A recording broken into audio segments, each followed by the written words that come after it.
The then state of the Tuesday parent. Oh, Welcome to the Parents Lounge. welcome to the Parents Lounge. Welcome to another edition of the Parents Lounge. We have a fantastic show for you tonight. So we can bring the music down a little bit. We have an exciting show for you tonight. It's going to be unlike what you may have thought was coming. We had a guest, this wonderful woman. She was a writer. She was unable to do it live tonight, so we actually pre-recorded the show, and we were just going to play it as a pre-recorded, like Saturday Night Live on the West Coast, right? Where it's not really live, it's pre-recorded. But half the fun of this Tuesday show is the fact that we do it live, and it kind of came out of another show that a friend of mine and I did during the pandemic. Thursday night, Jason joined me. We had a hang in a private group called the Dadlands, and it was just like 30 guys, and we just sat in there, and I talked to everybody. And we talked to all these parents who weren't celebrities. Some were just normal working people and trying to raise their kids. And it made everybody feel better because we all got in there. And it was the crazy pandemic. We were homeschooling, doing insane stuff. And we would talk to each other, 30 of us. And it was cathartic, right, Jason? I mean, it was crazy. You would hear stories that would make you go, oh, I guess my life's not as bad as I thought. Yeah, it really did. Like there were weeks, and there were people could kind of champion your struggle, which was awesome. That was what was kind of cool. And it was, it takes a village, and it takes a village to help ease our it feels like we're kind of getting towards an endemic where people are getting a little saner, like the mask mandate might be over nationwide very soon, which hopefully is happening. But raising kids is brutal. And so today was kind of a reminder that, let's kind of get back to the roots. And so we're going to start doing the pre-recorded stuff on a Thursday night show and put it up as a pre-recorded show. Super fun, great to watch. And then Tuesday night, we're going to always keep live. And what we're going to do tonight is you, the viewers, are the guests. So within all the posts that we put out on the Parents Lounge and Dadlands, Dadpocalypse with Jamie Kaler, we also put the link to actually join the show into the first comment of the post. And we already people have come in. Yeah, it's super exciting. I'm super, because some of them we've never met. I know. We've never met them before, so we actually are going to put faces. And people comment every week, and we read their comments and stuff, but we're going to let people in. But listen, there's a short leash, which is what we did in the Dadlands, because we were on a limited time budget, and we, of course, want to get to everybody. So do us a favor. We're going to do our little opening, and then we're going to come back, and we're going to talk to a bunch of people as they come into the show. Parenting, just real parent. I think it's going to be a night of parenting horror stories that are going to make us all feel way better our life choices. But it does take a village. So do us a favor. If you're watching this on YouTube, please subscribe, because you'll get updates as to when the new shows are coming out. We're starting to do more shows. And if you're on Facebook, please follow the Parents Lounge page. And if you're listening to this on iTunes, then please subscribe to that and review. Whatever it is, please. We're middle-aged dudes who are trying desperately to raise our children. So help us out. That's it. I think I'm going to pour a glass of wine. Okay. We're going to do the opening song. I think it gives everybody like a minute and a half, Jason, right? Yeah, about a minute and a half, yep. Everyone has about 90 seconds to go get a cocktail, find the link on any of our pages, even Kate Mulligan, Mulligan's coming in, and then click on the link. If watch for a while, be sure you want to come in, and then click on the link. We'll see you in the green room. We'll bring you in. Have a crazy story ready to talk about your kids. That's really what this is about. It's a chance to share and say, oh my God, you're not going to believe what happened today to my kids, which is that's the whole show, right? So I guess that's about it. We love this. I'm so excited for tonight. This is honestly this is kind of the show I always wanted to do. So I'm pretty excited. I always wanted to be Phil Donahue and just talk to people. So it's super fun. Jason, what do you say? You ready? Let's do this. Boom! Could have homes on separate coasts, go dive in Greece with squids. Could have been so bleeping rich, but instead we had kids. They won't smile for a photo, they won't eat the food we choose. That's why we're heading to the Parents Lounge, to drown ourselves in drinking booze. Every day we're more exhausted, we haven't slept in years. They hit me in the nuts so bad, my eyes filled up with tears. And yes, we'd like to fake our death and go off of the grids, but the truth is we are softies and we truly love our kids. So join us every Tuesday night to laugh at all our pain. Evening in the Parents' Lounge is the cure to staying sane.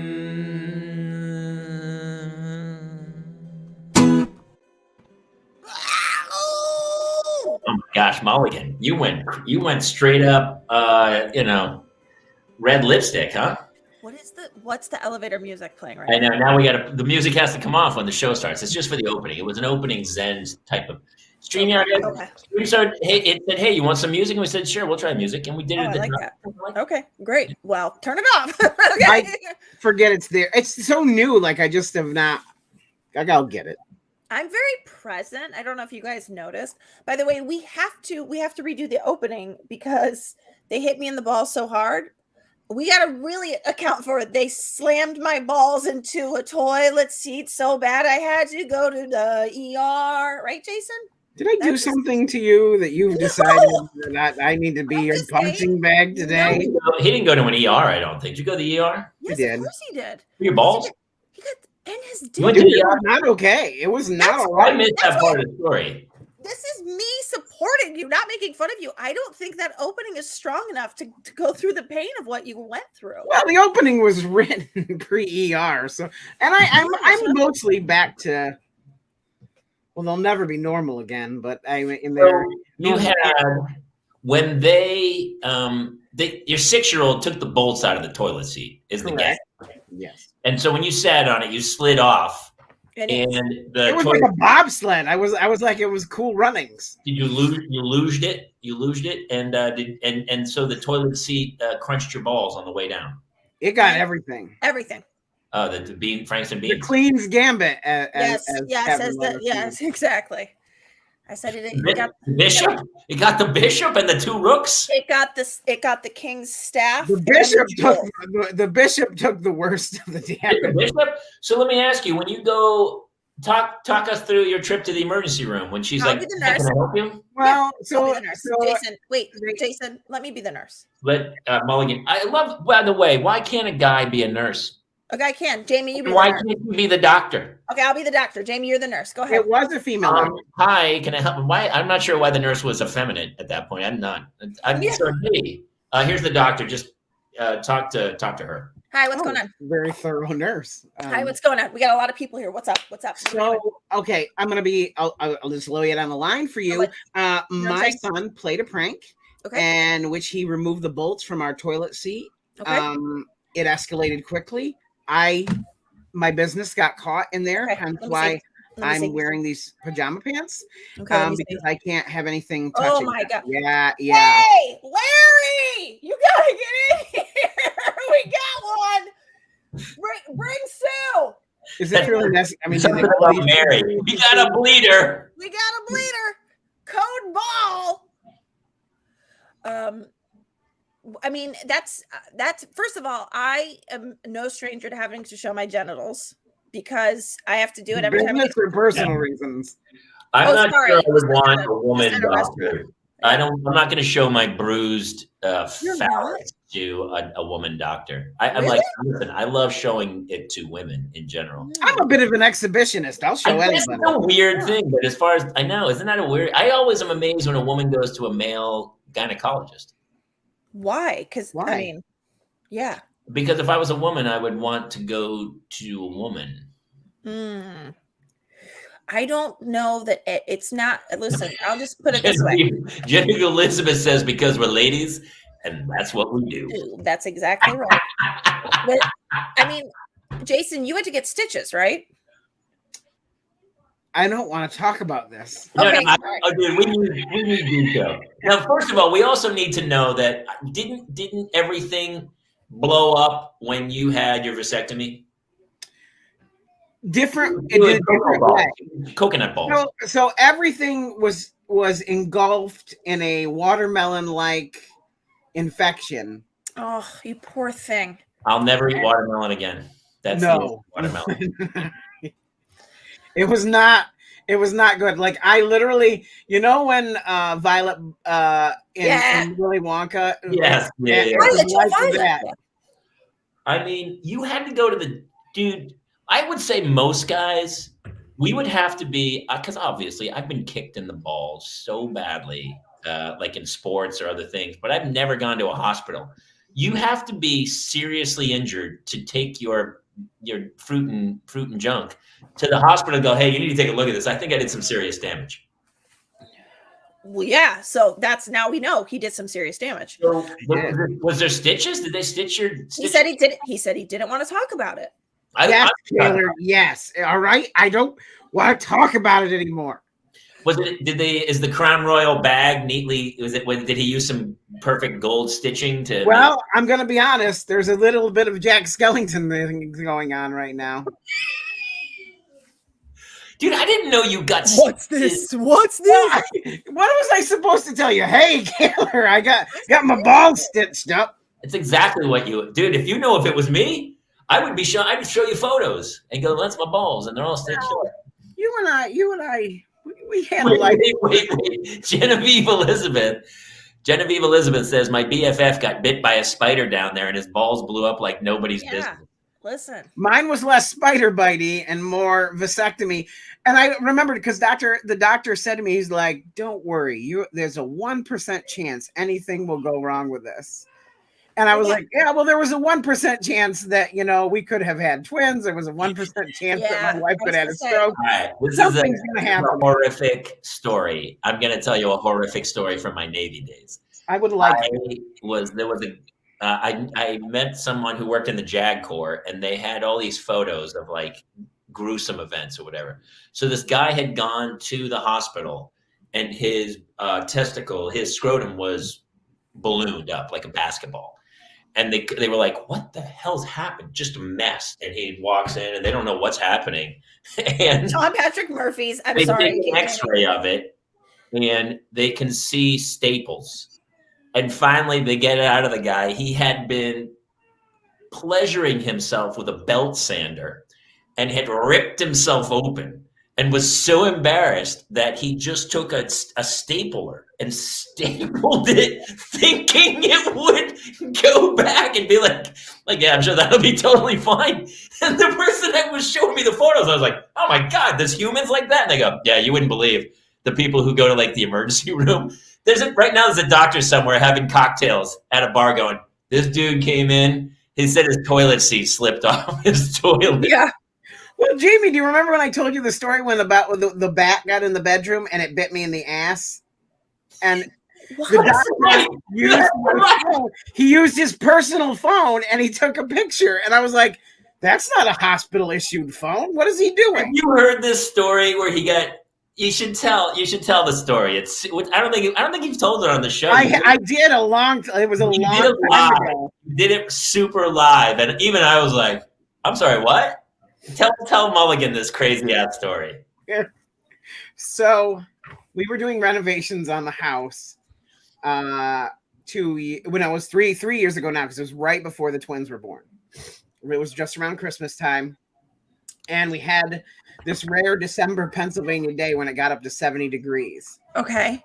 And bats in this area hibernate during the winter. Okay. At a 70-degree day, some of them get awake. And the contract, some of them get awake. Yeah. They get woke. And then so unbeknownst to us, one of them came down through where the plastic had been left open by the contractor and got into the house. Okay. I got up, I took the dogs out. Okay. And I turned the light on. Bats hate light. And I went out, I took the dogs out, I came back and I was like, fuck it, I'm going back to bed for like 15 minutes. I laid down and my wife goes, "What is it? What is that noise?" And I'm like, "I can't hear you. I don't want to hear you. I'm only hearing the next voice I want to hear is from Alexa telling me I absolutely have to get up." like, what is that noise? But then I heard it too. And it was No. like, No. and I'm like, what is that? And I'm like, he sounds really, whatever it is really pissed off. And she's like, where is it coming from? And I'm listening. She's like, it sounds like it's near you. And I moved Mulligan just slightly, and this wing comes out from under my ass cheek like Batman. And I'm like, Melissa, it's under my ass. I'm sitting on it. And I can hear him, and he's really fucking mad. He was fucking furious. And I'm wearing mesh shorts. Classic. And so wait, back up. We were wearing mesh. Yes, that's how the teeth got through. Like a half tee mesh shorts? No, the shorts were mesh. Like, you know what they, like gym like shorts. Like this. Thank you, Kate. But he said mesh. Like It is mesh. Isn't that? Yes, no. It's What like is that called? Jersey. Yeah, all right. So like Jersey. a dude from 1988 at spring break in Fort Lauderdale. You know, that's mesh. All right, whatever. Anyway, I'm sorry to interrupt the story because I'm laughing so hard. Okay, go. Okay. So I say to my wife, I'm like, we got to deal with this. And she's like, should I call the cops? And I'm like, yes, call Officer O'Reilly, get him down here. I'm sure he can help me out. I'm like, I'm going to need you to help me. My wife left the room, Kate, and didn't come back. She's standing outside the door. But what she had forgotten to do was wake Jace, who was also sleeping in the bed. So Jace wakes up. He sits up. He pops up. He's like got bedhead. He's like, what's going on here? And I'm like, buddy, I'm going to need your help right now. And underneath my ass, all I can hear is. Can you feel it? Is it writhing? Well, yeah, I can. He was wriggling. And you knew it was. You knew it was a bat. You didn't think it was a bird or a mouse. No, they have a very distinct wing. Oh! So I say to my son, I'm like, I'm going to need you to get Daddy 2 pillow pets, and we're going to trap this bitch and get him out of here. And my wife is just yelling orders from outside the door. I'm like, you can't get the kid. No, I'm not opening this door. I'm not open. I'm like, our son is in here. But he got the pillow pets for me. And I jumped up, and he at that moment was disoriented. He tried to fly. It was not pretty. Well, he was on your ass for a while. He got him like he was breathing. He was like. So I got him between the pillow pets. I tell my wife to open the door. She refuses. She's like, do you have him securely? I'm like, yes, I do. I need to get him out of here.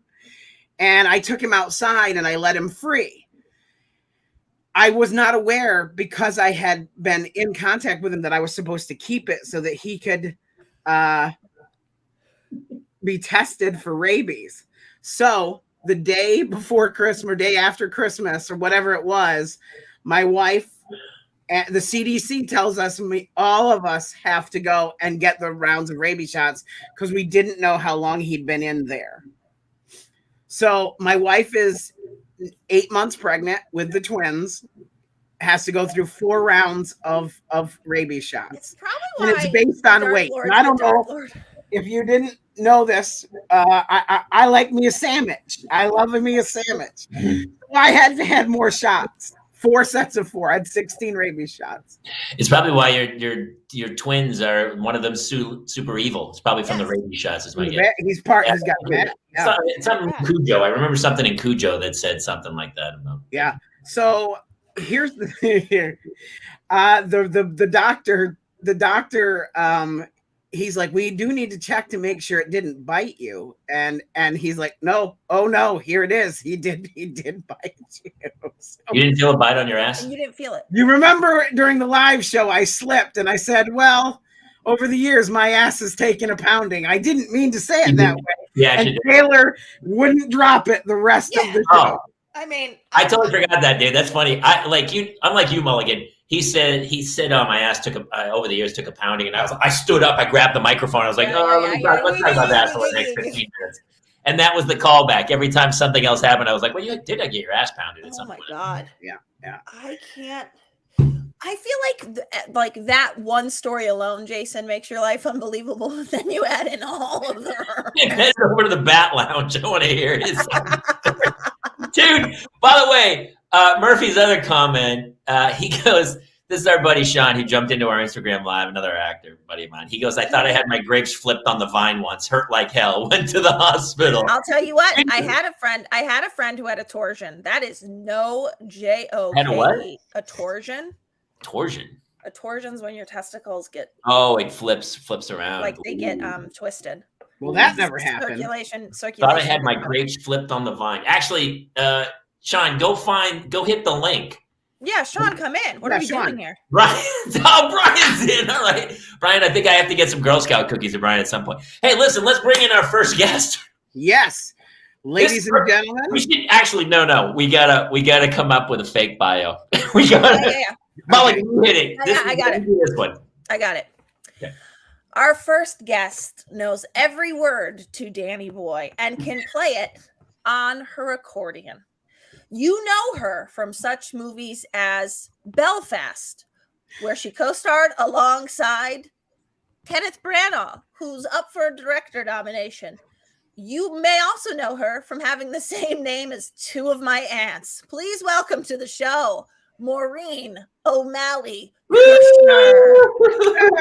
Hey. And my husband just came home with booze. Yeah. Also, there's all the laundry I have to fold, everybody. You have him trained extremely well, Maureen. Sorry, what? You have your husband trained extremely well. Yeah. Yes. Well, that's service for you. Yes. So, Maureen, you have one child, I believe, right? Yeah, I have one little girl. How old is she? She just turning 2 in April. Hey. Ooh. And how's it going? I see. Basically you're in front of his little beer shrine. No, it's our bar.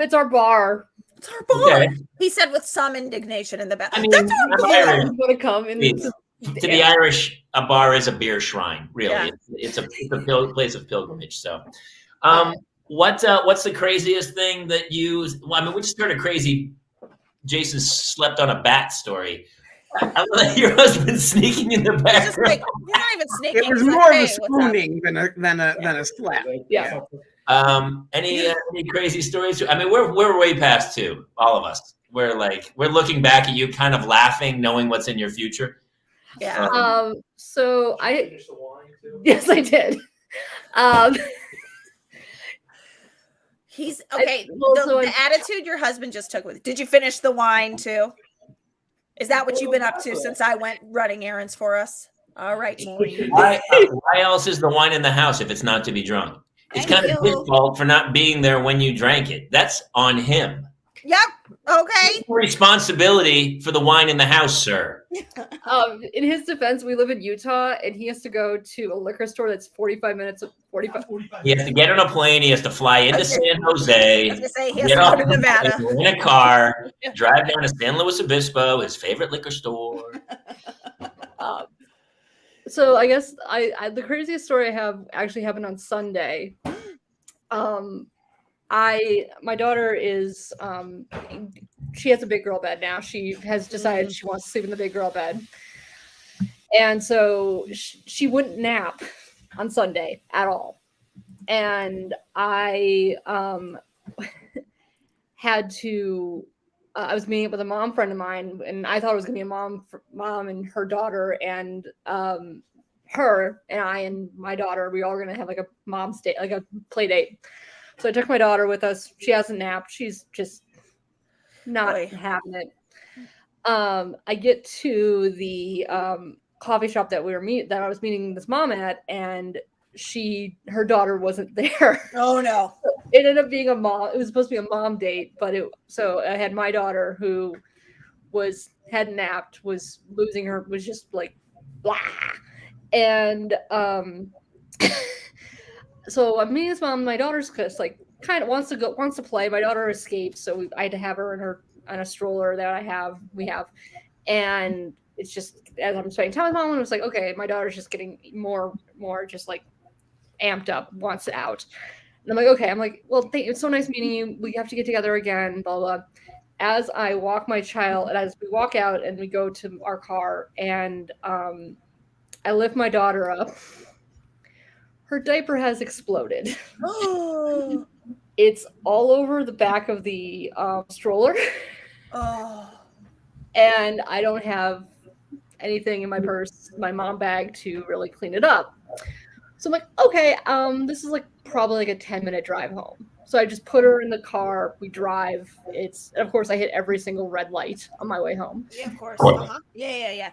And I finally get home. I had originally thought of stopping off at Target with her because I thought she'd been pretty good at the beginning, and then like I was like, oh, okay, well, maybe I'll get you a toy. And I get home and I take her out, and there's poop in the car seat, on the back of her chair, on the back of her everything. Yeah. No, all of us are like, that's not a crazy. That's par for the course. That's Tuesday to us. That's a Tuesday, but yeah. Tuesday. And a regular, that's so only. We That was don't. on a plane for me. Anybody else that happened on a plane? We don't have a garage, so we have to walk from a parking lot area to our house. And she has on the back of her clothes and everything. And my daughter's just happy as can be, just content as ever. Yeah. She finally got that shit out. And so I'm walking her, and I'm just like, I can just see it all. And I get into my house. My husband is inside, and I'm like, the diaper exploded. We need to throw her in the bath, and I need to just disinfect everything. And so my husband changes her, gets her up to the bath. I basically disinfect the entire downstairs. I disinfect everything. Mind you, again, she has not napped. She's completely exhausted. She's just a terrorist. And this is around 3. And normally she has dinner around 5, and she'll go to bed around like 6:30, 7. So she wants to nap, but I can't let her nap. No.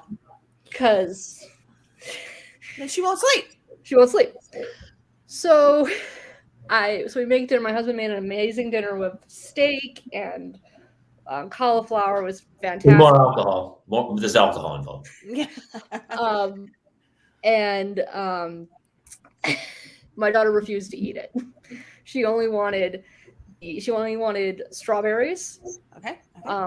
Salami slices. Yep, that wasn't being offered, but okay. She has a very eclectic palate. Yeah, she's a little bougie. Bougie kid. And we're gonna have to start editing some stories. Does she pull out a poop gun and shoot poop at you? Like, if this is the craziest story that's happened to you, and it's not until she's 2. This was this week. The most crazy. It's this week. Her Wow, story is crazy. you're doing good. I mean, you're doing really well. Her birth story is crazier. I have a bit on my album where my dog pissed in my mouth, so there's no story that. Maureen, how does your car smell now? It smells like Febreze. Okay. And great. So she's obsessed with Bluey right now. Oh yes, excellent. Yeah. Oh yeah. And after dinner, all she does is point at the TV and she could go Bluey, Bluey, Bluey, Bluey, Bluey. I'm like, no, we're playing for a little bit. Sorry, my cat. No. And so we're watching Bluey, and she's just falling asleep. And we're like, no, you have to stay awake. We can't. You're like, here's some. Yep, you shake them. You shake them at that point. Yeah. It's okay to shake. Aren't you supposed to not do that? Morning, and you're not telling. Yeah, we all. They say don't shake your babies. They don't mention toddlers, so Wait, you're what? good. Okay, here's my solution. Honestly, Maureen, it's time to have a second child. Boom. Yeah. We gotta jump. We got more. We got people coming in. Hey, Maureen, it was super great to meet you. Yeah, seriously, Maureen. Nice Thank to you for meet you. sharing. Anybody else have any words of wisdom before we send Maureen out? Oof. Oof, Kate, I no. just think it's Kate. If that's as bad as it gets. From Chicago. I'm from Evanston. Oh, I went to school in Evanston. I went to Northwestern, which you probably hate. Yeah. You're probably like, you guys ruined our town. I apologize. Well, on a positive note, this week your husband didn't go to the emergency room for his testicles. So, Yeah. everybody, check her out in Belfast. Maureen O'Malley Kirshner in the house. Hi, Maureen. I do have 2 aunts with the name Maureen. One on each side. We need some crazy ass stories. I know that one guy in the green room right now is gonna be he's gonna have a crazy ass story. I don't know how he does it. If you check it's super funny. He's in a concert literally every night of the week. He goes to see bands. It's crazy. I don't know. I think he has 15 or 16 children. I don't know. He has a lot, I think. Okay. He came to see a show one time. I did the show in Santa Clarita. And there was like 5 people in the crowd, and I was like, "Oh, Jesus Christ!" It was right before I recorded the album. I was trying to run a bunch of material, and he came to the show, and it turned out to be a super fun show, and we hit it off. And Kate, you want to do his intro? Yeah, I don't know what his name is, so I'm gonna just. I'll do the name, but you do the intro. Okay. You guys know him from being a low life that doesn't hang out with his family, but just goes to concerts every night. He is the proud owner of 420 Labs, a dispensary that specializes in snortable weed. He is a pioneer. He is a lowlife. He is Brian Hinnenkamp. Come on in, brother. Brian! Brian, how are you, man? Uh-oh, he's muted. Muted. Brian, unmute. Unmute. It doesn't say he's... Oh, he's not unmute. He's not muted. He's not? We can't hear you, brother. You're going to have to go in and change your thing. Let's jump. We're going to keep moving and shaking. Sorry, Brian. We're going to have to bring you out. We can't hear you. We'll have to work it out. This is the man who I think had his grapes flipped around on the vine. A buddy of mine. Please welcome Sean the effing bat. Oh, it's the Hello. before photo of Joel McHale. Yes. Yeah, Joel's Exactly. coming. Joel's coming. I'll bounce, guys. I'll go. It's fine, guys. Yeah. It's Joel, fine, guys. what's up? Joel's coming. I'm going to just say a couple things here. One, this is my parenting advice that I learned after hearing about the sleep thing. When my second child stopped taking naps, when she stopped taking naps, we could put her in a room for 2 hours and she would scream bloody murder for the full 2 hours. Okay. So we gave up. No, not you. The second one. You need to be in bed. Yeah. So we gave up giving her naps. And then about 2 or 3 weeks after we stopped giving her naps, she did something that really upset me. And I sent her to her room for 5 minutes. And she passed out cold. Yeah. That's super funny. Because she could do the time. I punished her every day for like 3 months for like, don't slam the door that loud. Just go sit on your bed for 5 minutes. And she'd be out. But if she heard that she was taking a nap, she'd scream straight through the whole thing. That's super funny, man. That's kind of a pretty brilliant approach. Yeah, it really is. My wife last night goes and she got some zucchini bread at the store, right? Which is absolutely delicious. Doesn't taste anything like zucchini. And she offers it to the kids and she goes, "Hey, do you want some zucchini bread?" And I'm like, "No, don't call it. You have to name it like cotton candy bread or something. You can't name it. If you say zucchini bread, the kid's like, I'm not eating that shit. But if you named it like, Princess Slime Unicorn bread, she'd be like, oh, yeah. That's so funny, dude. It's all perception of how to do them. That's funny for Maureen. That's a really good approach. We might have to try that. That's super funny. Sean, also, I got to tell you, when I met you on Instagram Live, I thought your name was Sean Patrick, and now I realize it's Sean Patrick Murphy. Yeah. We got a heavy Irish show. We got Kelly Mulligan, Murphy, my mom, Joe Dwyer, Gowin. My husband and my Gowin boys was Mick Gowin, and they dropped the Mick when they came here. Yeah. Oh my God. I mean, it's like it's like the Cancel Island. We're like the white Irish people out here. Yeah. Sean, you were like, could I get 3 names and could all of them be the most Irish? That'd be ideal. Sean Patrick Murphy. I used to get a lot of like first beers free at Yeah. Yeah. Yeah, Anytime just I go like, to we know you're going to buy 24 more first ones Yeah. on us. That's that. They knew exactly what they were getting. Yeah. It's the same way a heroin guy gives the first hit for free. Hey, this Exactly. oh yeah, that sounds delicious. These are good. I should have more of these.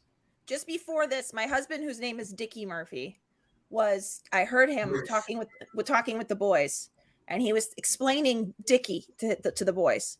And I just heard them laughing and going, "It means penis, penis Murphy, penis Murphy." And I was like, "Wow, he really thought he was going to have a supportive audience when he told about the trials and tribulations of being named Dickie." Wow. But, yeah, Super funny. So wait, you had a similar injury in your testicular area? Yeah, it turns out it wasn't as bad as I thought it was, and I went to urgent care, and urgent care didn't know what to do and sent me to the emergency room. The emergency room was like, "No, if it was actually twisted, you wouldn't be able to walk. You'd be in such excruciating pain." And I was like, "Well, so then what's going on?" And they're like, "Not much. I don't know. Did you bruise it?" oh, I'm like, "Well, I've got 3 kids. Maybe I got kicked. I don't know." I'm pretty sure you would remember bruising it. Yeah, me too. They never really, nothing. Also, when they said like, you still don't know the cause. No, "Oh my God, no, it came and went. Get Unsolved Mysteries on the phone. We got to investigate." Here's Robert Stack when you need him. I can't have any more understand that kids. being a woman is really, I mean, it's pretty difficult. You have to go, and it's very invasive of your private parts or whatever. But I will tell you, having the family jewels is a unique, I mean, it's, it's outside of your body. It's just hanging there. I mean, just a flick, just a touch. A bad caress is like, whoa, very, very sensitive items, which is weird, right? You'd think they'd be like, it's the dumbest. Yeah. No. Why are they so sensitive? Because you have to know if something's happening down there immediately. I mean, you can't take a beating down there and not really realize it. You have to know it's happening. Wait, dude, dad says Not everyone's. Some of them don't dissent. Again, well, I got it. Dude, dad says not everyone's are. Listen, you're on Facebook. Click on the link and get your ass in here and tell us. Just found out today my son's balls both haven't dropped. Well, I don't think they're supposed to yet, dude. Dad? He and me both. I don't think they drop until. Oh, actually, they do. They do drop, right? Yeah. Yes. Jason and I will handle this one since you Okay. never did. Yeah. I feel like twice in 1 week we've had to explain to him like penis, like biology and the structure of things. Listen, I'm Irish Catholic. We never talked about stuff like that. Like, by the time anything was talked about, we were in the emergency room. There was nothing. Hey, Sean, were you there when Jamie was confused that a boner was blood flow? Were you there for that when he was like, "Why was there blood? Why was there blood?" And I was like, "It's not it's not an actual bone, right, Jamie?" I wasn't confused about. I thought that when I was a kid, I thought one slid out or something. But it's the penile bone in it, and it dissolves as you get older. There's so you much. were talking about a 3-year-old having an al dente, and I was like, "Wait, that happens?" And all of you were like, "Yeah, what are you, stupid?" I go, "Little kids," and they go, "Yeah." And then somebody said, something touches their prostate, and up she rose. It's like a flagpole. Up she rises, and you're like, "Wait, what? How's that?" Yeah, the human body is pretty horrifying, right? It's disgusting and smelly. It's pretty gross. My same kid that we're talking about today was taking a shit, thank God, and he was like, "Look, Mama, I'm going to drink my own pee," because his dick was hard again. So he was like leaning over it. Like, that's not pee. That's not pee. And I was like, no. I was like, I had to run the scroll again for you, Mulligan. We might have to pull you out at some point. I don't know. Hey, let's leave Sean in and we'll bring Brian in for a second. But ladies and gentlemen, Mr. Brian Hiddenkamp. Oh no. Are we doing it together? Oh my God. I don't need it. Are you clicking or me? I'll click it. Can we hear it? Go. All right. There we go. Hey, technology. Hey, everybody. Dude, your Instagram feed By the way, I think it's at Brian. You should put that in your name, at Brian Camp, Henningcamp, because it makes me laugh so hard. It's Mongo-matic. Good. It's Mongo-matic. Yeah. It is so funny, and it's all 80s crazy band. Yeah, mostly it's my buddies with 80s and tribute cover bands, or when the old timers come around to make their I guess property tax payments, and they do their little tours of the canyon clubs. That's so funny. They have a small nut, and then they just make enough to pay off the property taxes, and off they go. Do their 3 shows, pay the quarterlies, and get the hell out of the valley. Yeah, I paid for the house back in '88 with Warrant, like whatever band they were in, and Cherry Pie or whatever. And then I did see Kip Winger a few months ago, though. That was pretty good. That's so funny. So listen, how do you have how many children? 4. Well, it depends on the day of the week. Between 1 and 4, depending on various custody schedules. Oh, okay. I thought one like switches multiverses or something in between. Yeah. A lot of people say divorce is a bad word, but I would argue that joint custody is a fantastic word. Although it's not bad, of course, when you're. I didn't hear the number 0. So why do you always have to have at least 1? There should be some days with 0 children. Oh no, not with 4 of them. The math gets fun. How many ex-wives? 1. So I have a daughter with my ex. Okay. So got her 25% of the time because she's 350 miles away. Okay. Good. Got 2 stepkids, and then my son Jack with my current wife. Okay. So we've always got Jack. We have the other 2 half the time, and then my daughter comes in, nights and weekends like an old cell phone plan. By the way, can you legally get a new show this fall on the Disney Channel called Brian Hinnan's Camp of Kids? Oh, great. It's a mixed family.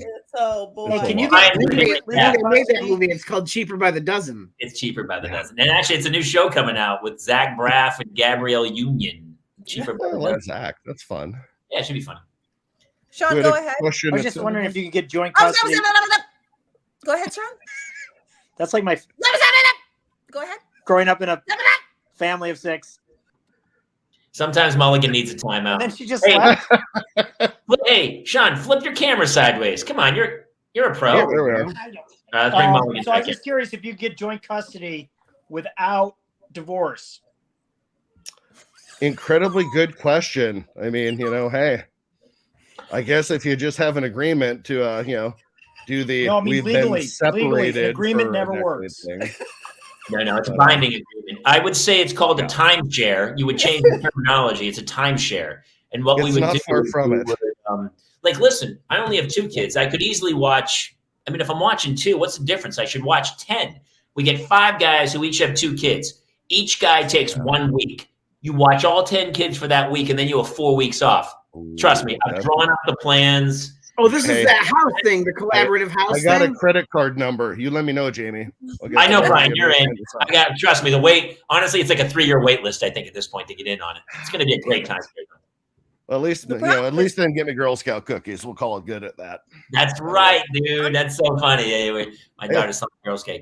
I got nobody selling them around here, so I'll drive. You let me know. I didn't even post the link. Like, people could have ordered, but I'm like, I would have sold a lot more. She's selling them out in the front yard. And so she would sell a box, and then she had 1 box open, and she'd go, hey, I made a sale, and celebrate with like 2 or 3 cookies. And then she'd sell the box, and go, well, let's, celebrate with some cookies. And all it's like rifling. That's risky behavior for a dealer. You can't get high on your own supply. You don't run on your own stash. That's the rule. And then she's selling that box next. She's selling that. That's right. So every box, it was like a taste test. She goes, well, 2 things. She's safe. Box of Girl Scout cookies, slightly used. So at some point, she's eating them, and I go, hey, no more cookies. That's it. You're done. And she goes, just 1 more, bro. And pops one in her mouth. My 3rd grader broed me. I talked to these guys earlier. I go, you don't bro me. I bro you, dude. And she goes, bro. And I go, bro. My son would do that as a kindergartner. Bruh. Come on, bruh. What is up with that? One of my favorite moments, and I don't know how blue you want this to go, but I told him, I mean, he I'm couldn't here. do Kate something. Mulligan's on this show. You're Hold good. on, There we go. guys. Hey, let's just bring in our sixth. I didn't even see him down there. He's hiding in the bottom. Ladies and gentlemen, somebody might know him. Taylor Kalmus, aka Dude Dad, is here tonight. What's up, brother? Hey, buddy. Hey guys, I just do my taxes. It's okay. In the background. You got a lot With going all on. with all the Dude Dad I've watched, this is bigger than Joel McHale for me. Honestly, tell you, he's got more followers than I Joel. was on a Laffy Taffy brand deal with him one time. He doesn't know it, but I know it because I outperformed him. By a long shot is my guess. Taylor is actually starting to do some live shows coming up. Kind of cool. Yeah, if you're in the northern Colorado area, you might be able to catch one. Yeah, Or there's next year they'll get you on tour. Yeah. But didn't you had some crazy stories happen lately? So let's talk about my son's testicle first. Yes. Yeah. Well, the doctor's been checking it for a while, but like apparently they start up in the body and they have Yes. to come out of the body, and only one has. And like, so every time I go to the doctor, she gives him a little massage, hoping that's going to pop out. But today was the final day of like, it's still not here. We gotta do surgery. So now my 9-month-old has to go to get surgery. Yeah. Ooh. I know somebody, not to diminish the angst. I imagine it's chill, but I have no Well- idea. Like anytime you're doing surgery, I don't know. I was not We had to chill do the about it. same thing There. with our Chihuahua. He had the same Yeah. kind of thing. Yeah, that's a great kinda like a that's a hernia great surgery. comparison, Jason. That always makes people feel good when you compare your fucking dog. I mean, he's fine. Has anybody else had their child have surgery? Yeah, No, well, Not my child. I Two almost had to years. do it as a kid, though. We did. It was not a testicle. My daughter had her thumb was locked. Trigger. yes, they have I to noticed cut that. I the was thinking she was like a year old, and this thumb was like this, and I would try to open it, and she caught it a couple times and opened it, so she had to have surgery. And my wife was like, "We're not having surgery." I go, well, we have to fix this. And it was like, dude, everything was absolutely fine. It was Children's Hospital here. I was so blown away at how impressive everybody was, but totally nerve wracking because they gas her and they put her out, right? Unconscious. That's kind of the scariest part of it. Yeah. But she's only out for a couple minutes, like literally 2 or 3 minutes. They make a little incision, they fix the little sheath, and then that's it, and then stitch it. And she was awake and super groggy, like, super. They have a video of it somewhere where she's like, she looked like a drunk sorority girl at Florida State. It was crazy. It was okay though, but it was super scary. Yeah. You know what I mean? So I totally get it. I feel like even as an adult, that moment, like the last time I went to the dentist and they had to put me under, you're just like sitting there like, oh yeah, we're doing this thing now. And then they're like, all right, here we go. And then you have that panic moment right before they put you under where you're like, wait a second, I don't know any of these people. I'm going to be unconscious. I have no idea what's about to happen. Yeah. Like, and then you're just like, wait, what? And then Yeah. you wake up and you're like, what happened in here? Yeah, I just They're had a like, yeah, they're like- in Mexico. Yeah. It really gets scary at that point. Yeah. No, they're like, don't worry, your testicle has dropped. And you're like, no. You're like, wait, I came in to have my teeth cleaned. You're like, oh. That was my kid needed that. I didn't. Oh, Christ. Oh no, we found a third. We found we a third. We put it in the sack. The third had it dropped, so we brought it down. You're welcome. You're We welcome. bagged it up. Put it in the bag for you. So no problem. Dude. No, it's listen, I will say it's nerve-wracking to have your kid go under, and your kid I think will undoubtedly go under. But I don't think like general anesthesia, we're making all of your organs go numb and we're gonna be breathing for you. I think it's like You're gonna be under for like 2 minutes. It'd be under. And then I think it's like I a think it's like sedation. it's probably like it's probably even done like not laparoscopic. How's your wife doing? How's Heidi? Is she nervous about it? Yeah, for sure. It's her baby. Yeah. But like my wife was saying, no, we're not doing this. And I said, well, yeah, we're gonna do it. It was like she was so scared about it. But I get that. But you have to do it. You got to do it. You gotta do it. Did you have some other crazy stories? God, you had some story where you were telling me the other day. What was it about? Oh, about my son swearing for the Yes, first time? because we had talked about, because I have the bit about my Well, yeah. First off, like it kind of starts like with my like the trolls on the internet, right? Like we get a lot of comments all the time on our videos, and most of them are always really positive, but every once in a while we'll get a troll. So the other week we got this DM from this mom, and she was all mad because I had sworn in one of our videos, which is fine, except I didn't swear in the video because we bleeped it out. We almost never swear, but if we do, we bleep it out, you know, and that bleep just gives you a little extra oomph on the joke, you know? Yeah. Right. Mhm. So I explained this to her. I was like, well, but we didn't swear. I bleeped it out. And she goes, well, my kid still knows what you said. And I was like, well, that sounds like your fault. Yeah. It Right. sounds like you screwed up. Yeah. I don't know what your kids heard you say, but all they heard me say was bleep. Yeah. You know? But we've all been there. Like, you know, you screw up, you say something, and your kid overhears it, and then you don't realize they overheard it until they say it back to you one day, right? Yeah. What if that lady actually thinks beep is the swear? Like, what if she's been tricked? Yeah, maybe that was the way it was in her house. In her house, She's like, no, you her father can't just say bleeped as he spoke. He goes, "I'll bleep you," and she's like, "Oh, bleep's a swear word. You can't say it. It's the B word." She calls it the B word. That's like my wife always spelling everything, and it's like, should we give the kids TREATS? I'm like, you know, you've only ever spelled it. They don't even know what treats is. They know what TREATS is. Like that's become the thing. Yeah. I always love when people go, "Oh, fudge," instead of the F-bomb, right? And I go, "Well, it's the same intent. Yeah. Just because you're not saying the word, your intent is exactly the same." So I go, it's just a phonetic sound. What's the difference? But people get so like upset about it. For me, I gotta tell you, when my husband tells me he's gonna fudge me good, I'm like, yeah. Well, that's got some specificity to it, though. Yeah. When you say Actually, fudge, in that terminology, fudge is a totally different use of the word. Okay. All the guys are like, "Oh yeah, fudge, fudge." yeah. Didn't you were telling me, dude, that your son sang he was in the Christmas concert or something. Your 9-month-old can sing? No.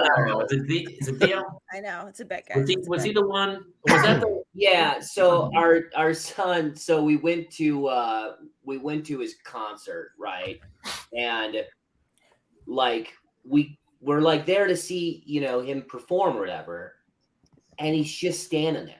Like all the other kids are singing and doing the hand gestures and the whole thing. And then there's, you know, like there's a few kids that are like really good at it and they know all the words and they know all the little hand movements and stuff. And then there's like the other ones that are just trying to like follow along and copy what the good ones are doing.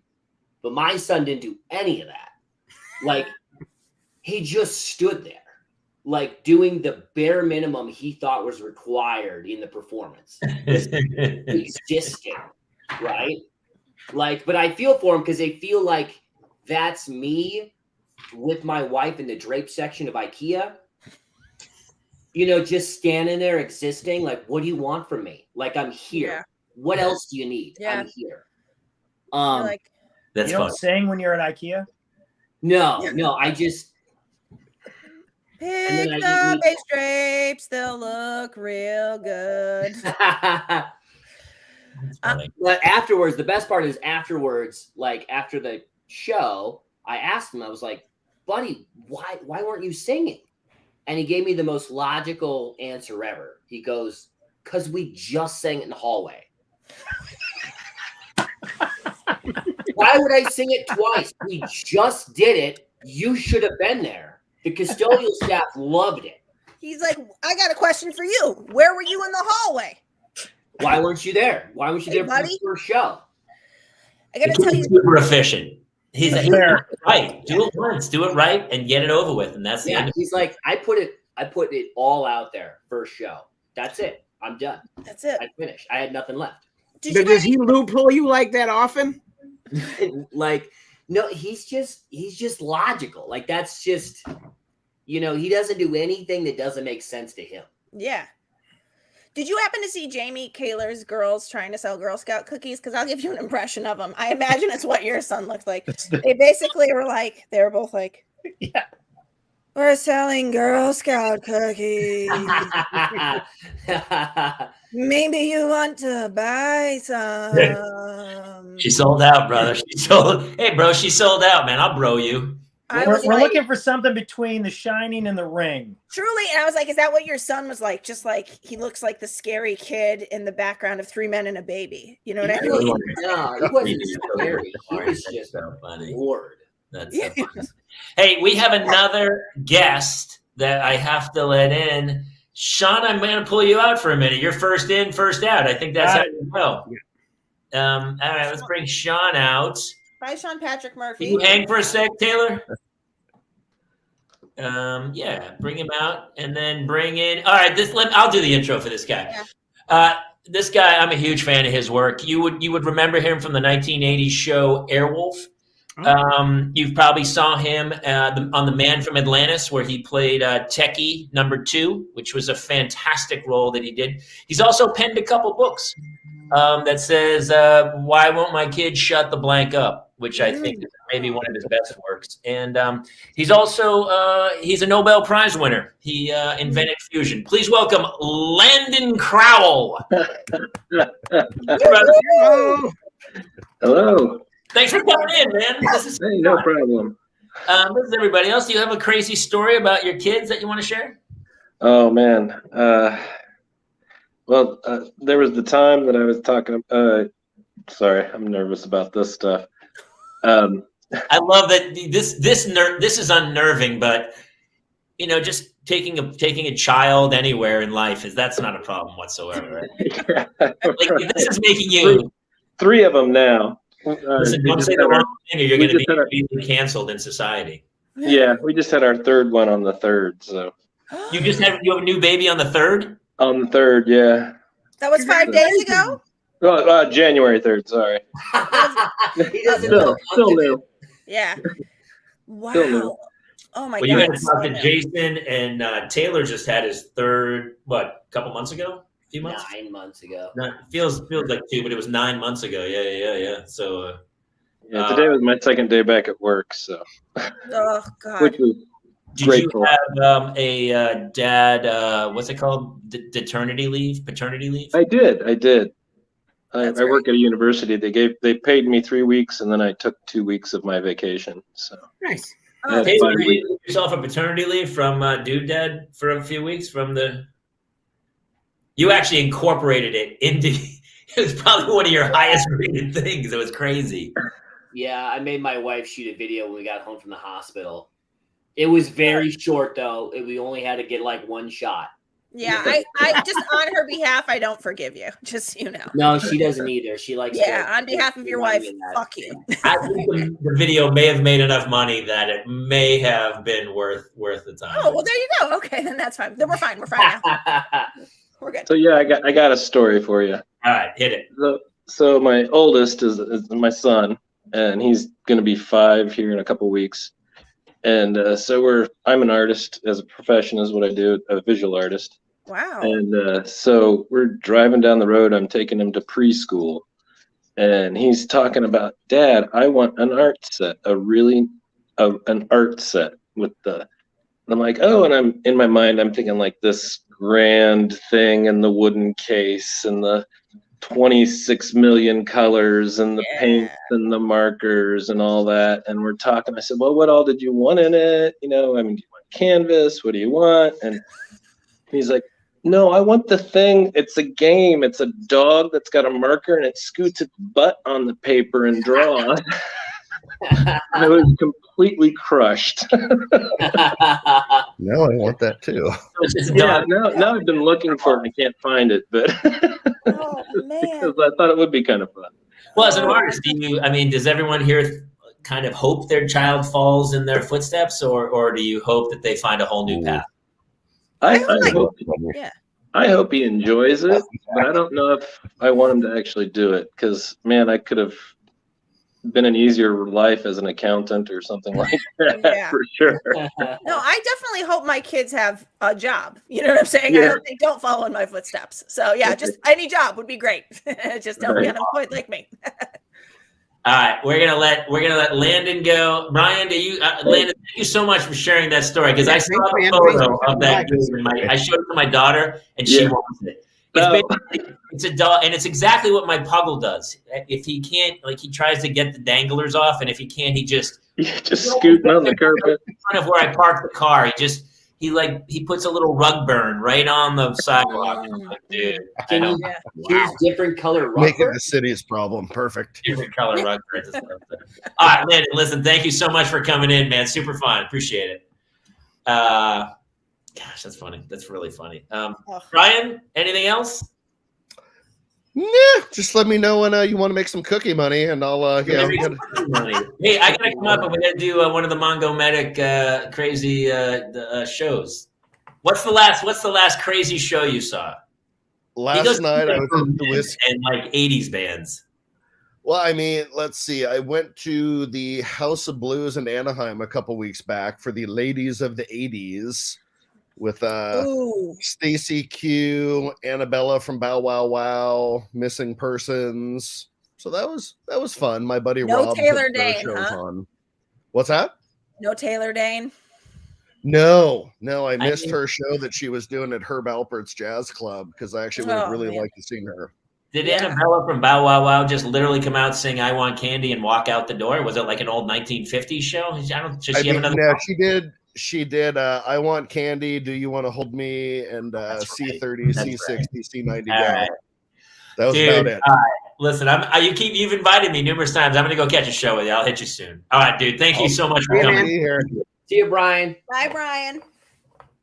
Well, Taylor, is the idea behind those shows just like we can't sell enough tickets on our own, and most of our band is dead.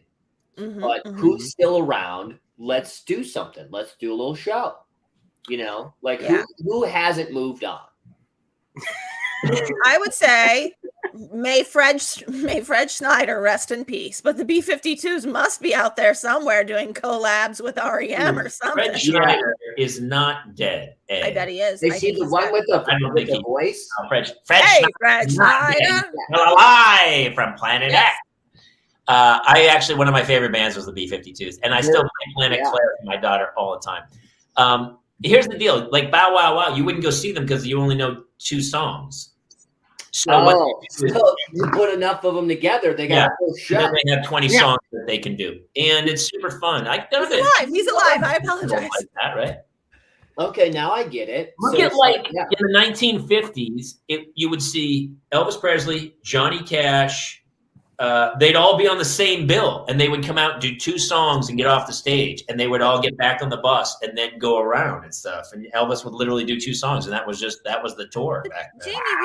Jamie, we weren't in the 50s with you. What are you Listen, I saw Beethoven in the was 1600s or something. He was Taylor, you had some. We were talking other stories. What else were you telling about your children? Well, what's big in our house right now is trains. You guys do the model trains? Yes, we did this holiday season. Okay, so he actually does a crazy train set for the Christmas days, Jason. I think the thing that I've realized about the model trains is there's only 2 types of people that like model trains: little boys and super old white dudes. Yes. Right? So like it starts at about 3. Like if there was a graph, like a chart, like a line chart of like model train interest, it would start at like 3 years old and kind of go up, and you'd have this gradual climb until about 13 when they discover boobs, and then it just drops off. Yep. Yes. Then it flatlines for like 6 decades. 6 decades of zero interest in trains. Like at that point, the only time you're talking about a train is if you stuck in traffic because of one. Right. Yeah. And then somewhere around the age 68, love trains again. It's the most accurate assessment ever. Yeah, see, and my boys just turned 3, and they were all in on trains this last Christmas. See, I think at 68 there though, that's when Viagra stops working, and it just needs something else to do. Need another train to play with. Need another engine to. Yeah. I mean, it's if you can't get into one tunnel, you might as well go in the other tunnel. Is what? There you go. Yeah. Once your engine's no longer can toot. John Mixon says, my dad tried to build us a train set when I was 5 or 6 and I had zero interest in it. He gave it to a creepy old uncle who I never saw again after that. Yeah. I feel like that's the beginning of like a horrible story. Murder. And the trailer. John's in the chat, ready to go. Also, We're gonna bring John in a second or two. I know. I was trying to. It's super funny. And then the guy sits there. It's so funny because when they do trains at an old age, it's intricate. It's not just. No, like they get so into it, and like, you know, like, it's like, Gail, you mind if I move these shelves and boxes around in the basement? Oh, no reason. I was just thinking of getting a big table, maybe setting up a train. Yeah. This is like my husband's father, who's in his 70s, white man. He's from Boston. He's from Dorchester. He's got this very high-pitched voice, and he's like, "Oh God, you guys got to come down and see the trains." So I took this piece of styrofoam and I molded it so that it's a hill, and then I had to prop it up. But the problem was, and like we're just like, okay, just hit on. Yeah, Just smells put it on. musty down here. Yeah. And then he's like, you know what's great now? I can control it with my iPad. Oh, son of a bitch. Oh, God. Oh, Jesus. I don't know how this. I mean, it's just like, okay, no, you should just have a Switch still. I like the iPad. I have the iPad. That's funny. You got to bring the iPad in. I like, and it's funny the detail of like he's hand painting the conductor's face. Yeah. He's like, I'm giving him an orange coat for the winter. And he's hand painting it. And like, what are you doing down there? And he's basically, what he's saying is, I'm waiting to die. That's really what's happening at that point. I'm just trying to fill time until they carry me away. I'm really close to death, and I don't know what else. I mean, in my father-in-law's defense, I think time with the trains is better than time with his wife. You know what I mean? That's a mother-in-law joke, but I love her. But I think she's worried he's going to die. So he'll be sleeping on a couch and she'll hit his feet. And she'll be like, Belle, get up. I think the trains, I don't even know if he likes the trains. I think he just knows that if he has something to show for his time. If he's down there, she doesn't want to play with She's not coming down there, yeah. She's too busy crocheting upstairs. And you know when he's like, hey, I'm going to move stuff. I was thinking about moving stuff around the base. She's like, don't touch my knitting stuff. Don't you move that sewing machine. Those 6 boxes of yarn stay where they're at. They're out there. I got everything set up for my decoupage. I don't want any bullshit from you and your stupid trains. It's like it's just a married couple that's at like 50 years going like this, going in different directions. Like, yeah. We went to like a train park one time, and because my son wanted to go to the train park, so we took him to the train park, and like they've got the big one you can ride, and then they have the little ones, and there's just these old dudes sitting there running them. Right? It's like they sign up for it, and then, they're volunteers. So I kind of flagged one down because my son had his train with him that was no longer working. So I kind of walked over and like tried to chat the guy up and asked him some questions about it. And like, he like almost looked down his nose at me for not knowing about trains, you know? And I was like, oh, and the tracks are kind of like, maybe it's the conducting thing that we're not getting the proper, conductivity with the track. Maybe I should, take some steel wool, clean them up. He's like, you can't use steel wool. There's nothing.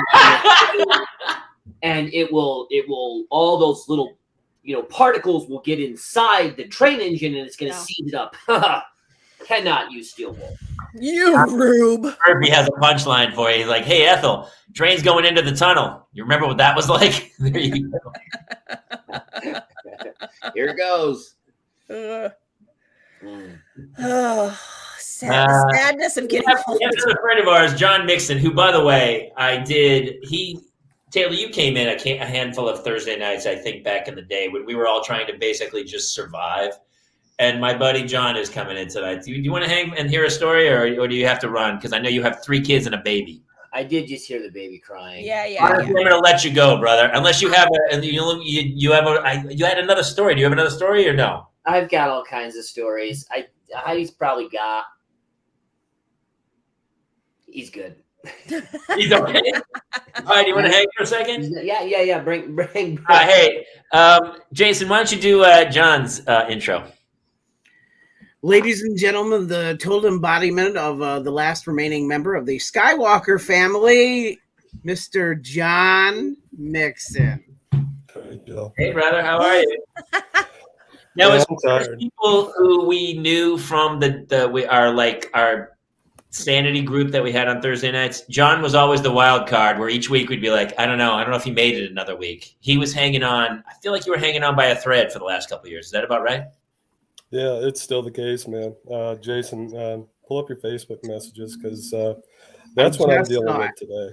All right. Yeah, well, don't worry, because whatever you talk about, we're going to make huge fun of it. And we'll bring everything there you go, John. Bring us in. Oh, yeah. Oh. So that's my buddy right there.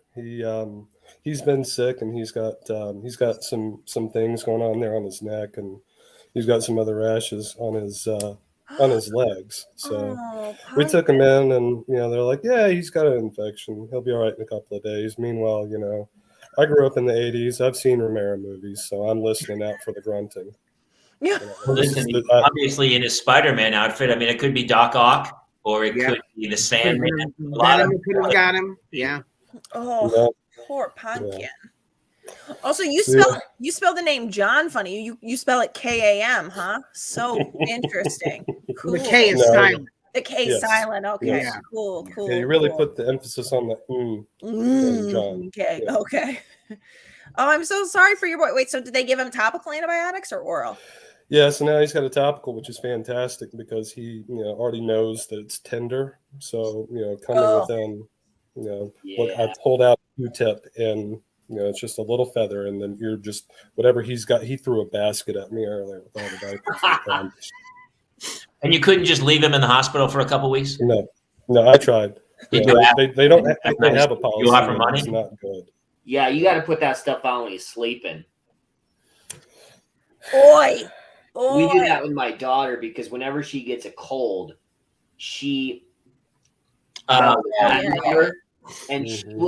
literally just drink her snot, and like every booger she picks, and she does it to piss us off now because we'll see her digging that booger and we're like, don't do it, don't you do it, and she'll go every time, and we're like, you're gonna stay, you've been sick for 2 weeks because you eat every booger.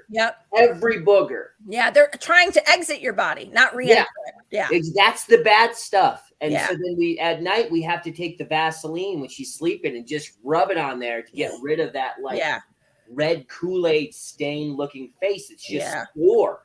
Yeah, my son actually has told me I'm hungry for boogies, and I'm like, that is not. You're not hungry for. That's not a. You want something. Do you remember the first time you tried to get your kids to blow their nose, where they couldn't understand the concept of stopping air going out of their mouth and coming out? Like my daughter, I held the tissue and she was like, "Ha, ha, This is this is what my son does. Yeah. Couldn't do it. He puts it over his nose. That's how he blows his nose. Yeah.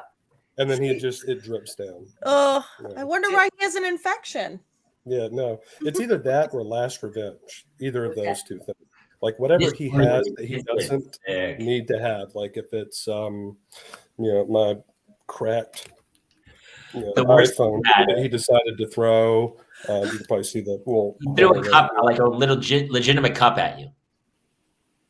Yeah. No, he's saying he got his cracked. His phone's cracked. Yeah, you can see it. Yeah, you can. Yeah. Oh yeah. Elvis, who was intently watching a show there. Yeah, no. He wasn't supposed to have that. He chucked it. He wasn't. But they have his balls dropped? Yes. Yeah. No. I mean, they did fantastic. that. He's okay as long as the ball. Then you're fine. Normal. You're fine. You're fine. Yeah, no, he chucked that in the floor. I've got a like a 3,000 piece Star Wars Lego set that he pulled off the shelf and shattered. What else have I got? Like anything that he has that he shouldn't, it's just his last revenge is to chuck it. And whenever he has germs on his hand, his last revenge is to lick it. Yeah. And that is an instinctual thing. No one teaches them that. Yeah. No, that's revenge. You know, that's how you know you have the evil one. That's my the dark older one, he's ridiculous, but he wasn't evil. Miles is evil.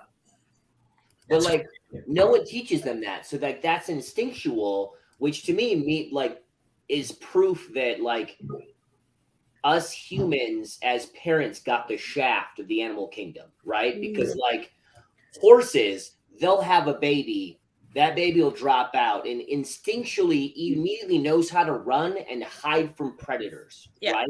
Yeah. And walks the same day. Yeah. Exactly, right? Like those are the instincts that they get, right? And then our kids instinctually eat their own their shit. boogers. Yeah. You know? That's right. Yeah, I mean, our gestation period gets cut so short because our heads are so big from our brains. That's the problem. My brains are too big. That's why. Well, that's such a dumb excuse, though. I know it is, especially when you consider that then we use our brains to eat our own boogers. Yes, like that's what the do thing. those brains help with? Our fourth trimester is on the outside of the body, so then we have to like carry them around, and they can't do anything because of these big brains they supposedly have. But it takes them 7 years to learn to not eat their own boogers. 7 years. I mean, we're at year 6, and ours is still like, they've gotten to the point where it's like the wall is still okay if I only collect about enough to where it's like one big streak instead of 9 little ones. Mm-hmm. Do you get the poop wiped on the bathroom wall too? Bathroom wall, no. We did have Miles shit in the tub. Like, well, I say in the tub, technically, like he was trying to get out but gave up halfway. So it was like you don't count it for everybody's child pooped in the tub. Oh yeah. Oh yeah. Yeah. We had it because we bathed them together, and so one that's the way started pooping in the tub, and the other one was trying to get out like it was a trench in World War I. The whistle had just been blown, and she was like trying to get out. She's like, "You're pooping!" Couldn't get out, and I was like getting her out. And my wife did the same. I was like, "Whatever, just wash it down." And my wife's like, "You do that thing where you try to splash it away, but the waves kind of make it come towards you." Yes.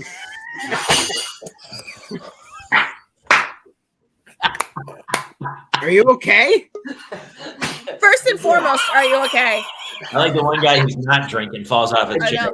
I do my own stunts. Yeah. Secondly, I really appreciate your commitment to that. That was amazing.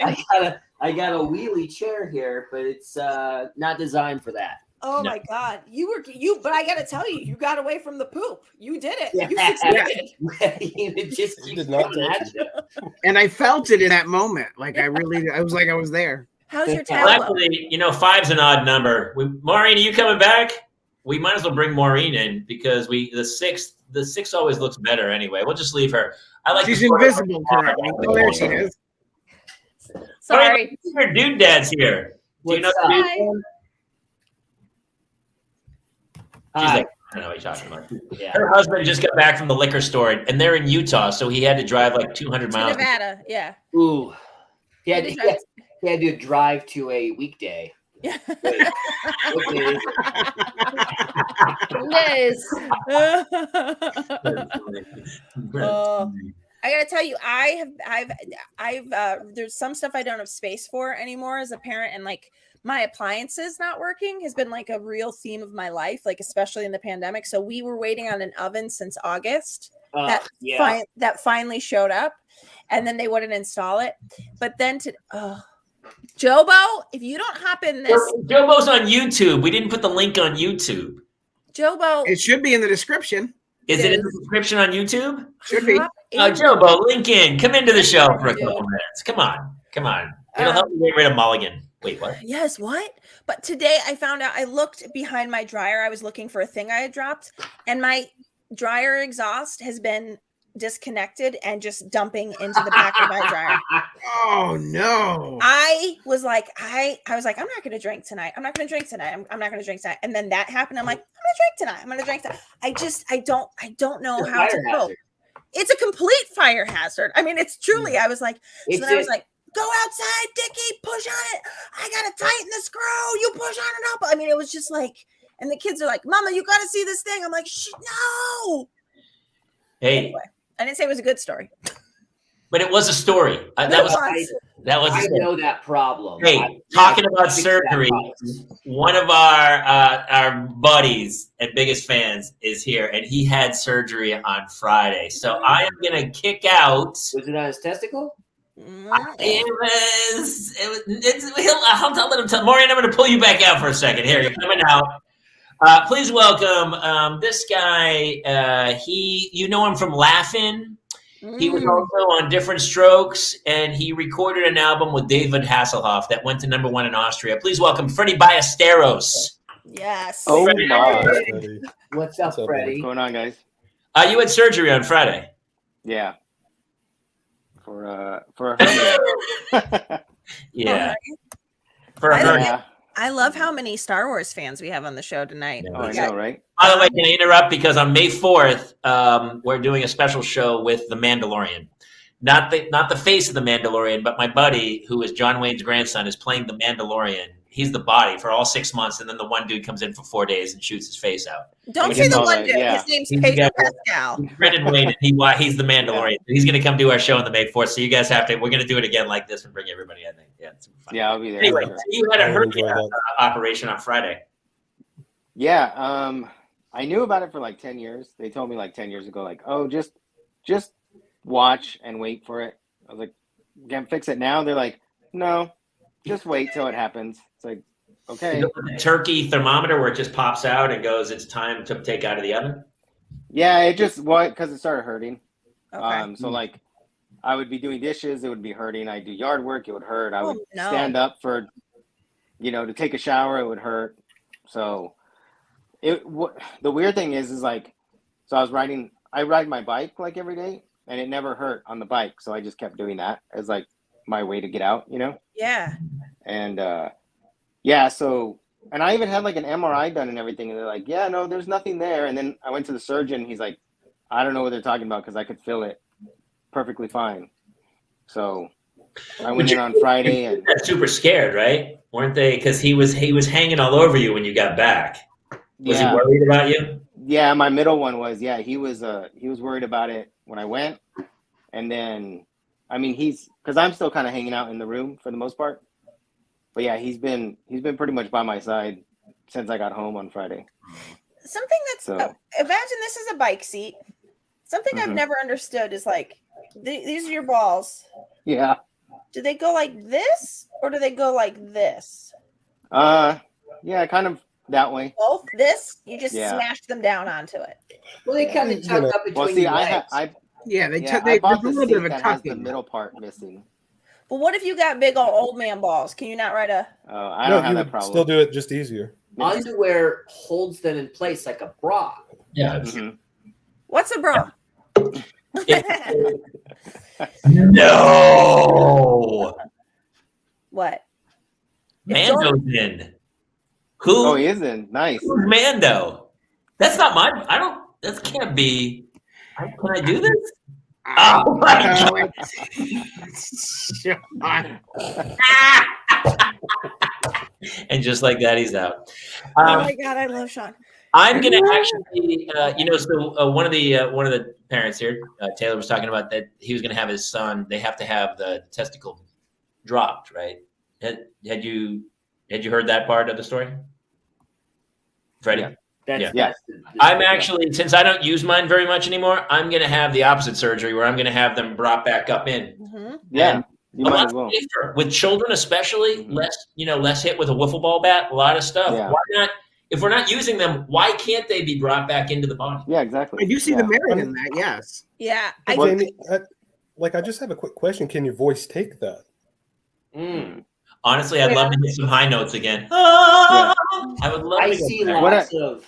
I see What lots were of, those singers called? What were those singers called when they would take them out? falsetto. Just so they could hit. Yeah, there you go. Yeah. Thank you. Yeah, the There falsetto. you go, I see Jamie. lots of advantages. Hey, you could A, replace yeah. Chris Martin. you Yeah. could run faster. Yeah. B, I think it would maybe give you like a little bit more length, at least in look, right? Yeah, you're not competing with your balls because if you got them Yeah. saggy balls, your dick might look small. Yeah. That's true. Yeah. I gotta talk. I gotta scrotum You talk. can do some. Yeah, you could do some kids TV show voiceovers now. Mm-hmm. Just At least I Oh, wouldn't dip into the yeah. toilet water. Yeah. Cartoon VO. yeah.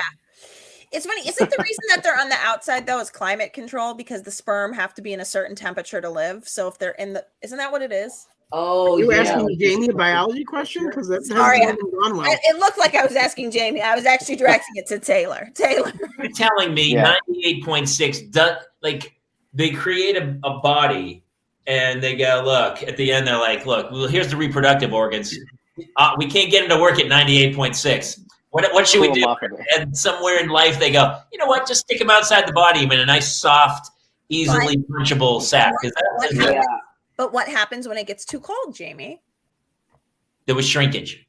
Yeah, Because see, my thought, they're supposed to Yeah. stay warm. I was swimming. Yeah, I Yeah. was in the ocean. my thought has always been that like God, gave the angels the assignment of making man. And he's like, just whatever you do, use all the clay. Right. And they got done and they're like, all right, we're done. And they're like, oh, shoot. Well, just put it under here. Yeah. It just- You guys rolled it like this and just Maybe slapped one of it these. on. How's that? What's that do? That's the I don't know yet. We'll figure it out. I got two more guests, John and Freddie. I'm going to let you guys out. Okay. See you guys. Congrats. Taylor. Bye, Freddie. Bye, We're John. going to bring back Sean Can Hang, and we're going to bring in, for the first time ever, one of the funniest dudes who's been commenting, Jobo, ladies and gentlemen. How's it going? The puppy, the puppy, the puppy. Is Jobo the dog's name or the guy's name? This The dog, this is Joseph So, Boros. Is there a Kegel exercise for the balls to tone them up so they don't have to hang so long? That's an interesting question. That's a great question. Why can't we do Kegels? Yeah, Kegels, See, whatever. But yeah, apparently that's why they say not to wear whitey tighties if you're trying to have a baby because it lowers your sperm count. Boom, I've heard that. Yeah. Mm-hmm. boom, boom. Well, I have an ad this coming. Actually, Taylor, I don't know if I told you. I have an This ad. is making me think way too hard. They're all not here, but my underwear is so old that there's no undercarriage. It's just like a skirt. Do you have pairs like that where the bottom has just eroded away? Yeah. And so I made an ad for Jamie's sexy erotic lingerie for dads, and it's coming out.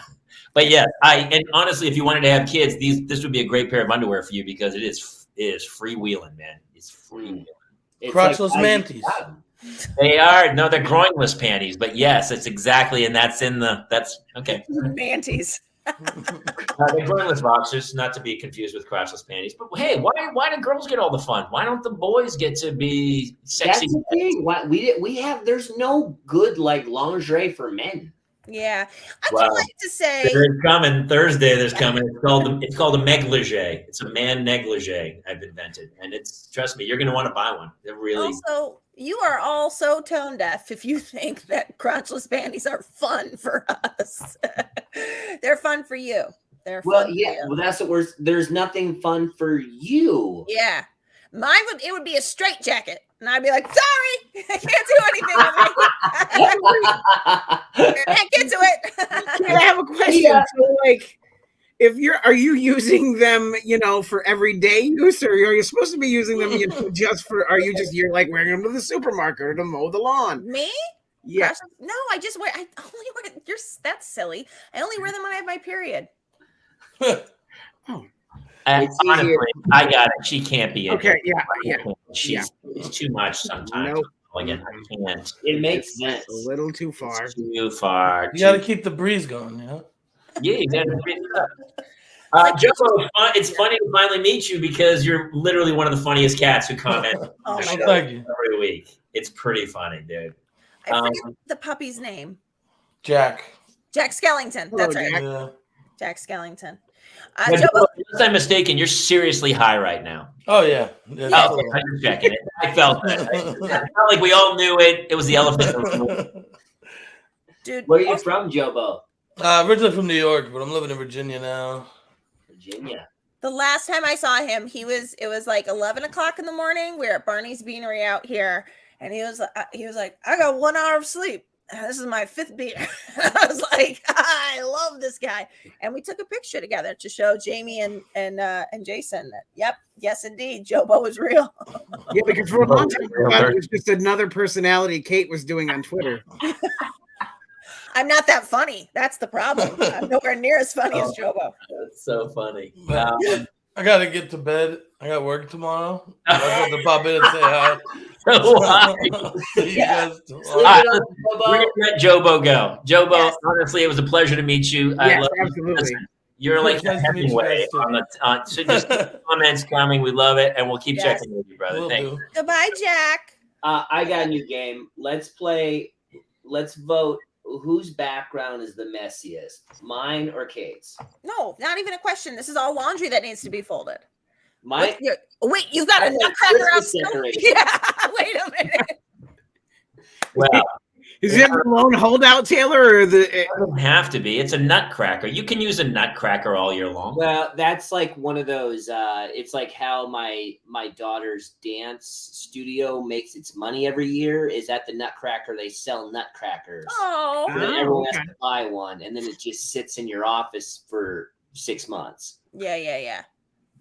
I'll tell you what, the fact that you have an office to yourself, like really, I got to tell you, you're just worlds ahead of me. I'm relegated to a corner of my bedroom where I'm folding laundry. Listen, you live in Los Angeles, though? Yeah.